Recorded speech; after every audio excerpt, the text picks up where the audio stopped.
Magandang gabi mga kahuan. Narito na ang weather update today, live. Umiiral ang southwest monsoon o habagat sa may kanlurang bahagi ng Southern Luzon, Visayas at Mindanao.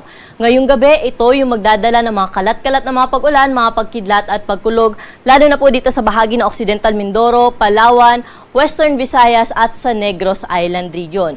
Samantalang dito naman ho sa atin sa Metro Manila, pati na rin sa ibang bahagi pa ng ating kapuluan, ngayong hapon hanggang mamayang gabi at kahit madaling araw ay posible ho tayo makaranas ng mga panandaliang buhos ng pag-ulan dala ng localized thunderstorm. Samantala, may minomonitor ho tayong bagyo sa labas ng ating area of responsibility.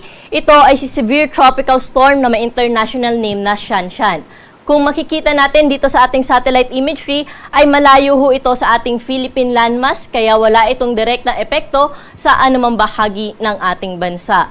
Mabagal din ang pagkilos nito sa kasalukuyan at nananatiling mababa ang tsansa na ito ay pumasok sa ating area of responsibility. Ngunit kung pumasok man po ito sa ating PAR ay dito lamang ho ito sa may northeastern boundary na ating area of responsibility, kaya hindi natin inaasahan na magkakaroon ito ng direct na epekto sa anumang bahagi ng ating bansa.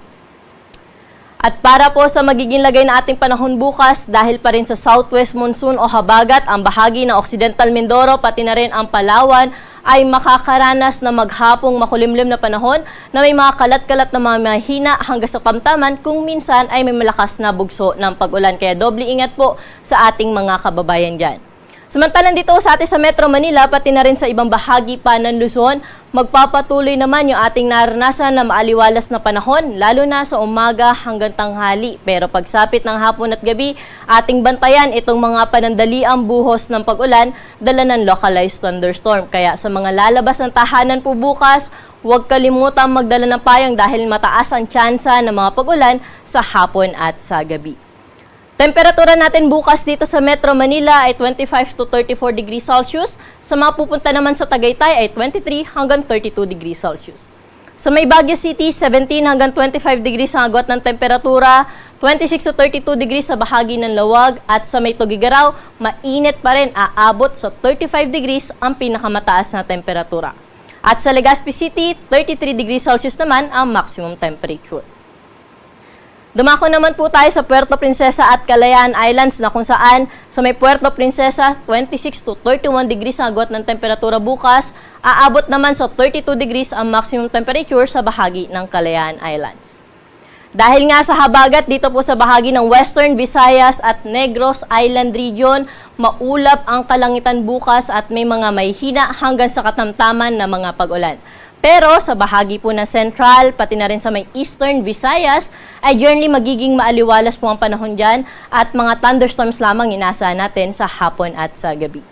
Ang buong bahagi naman po ng Mindanao ay generally fair weather condition ang ating naasahan bukas, maaliwalas sa umaga hanggang tanghali, hapon hanggang sa gabi ay mataas yung tsansa na mga isolated rain showers dala po ng localized thunderstorm. Temperatura natin sa Iloilo, pati na rin po dito sa Metro Cebu ay 25 to 32 degrees Celsius. Sa Tacloban naman, naabot sa 32 degrees ang maximum temperature.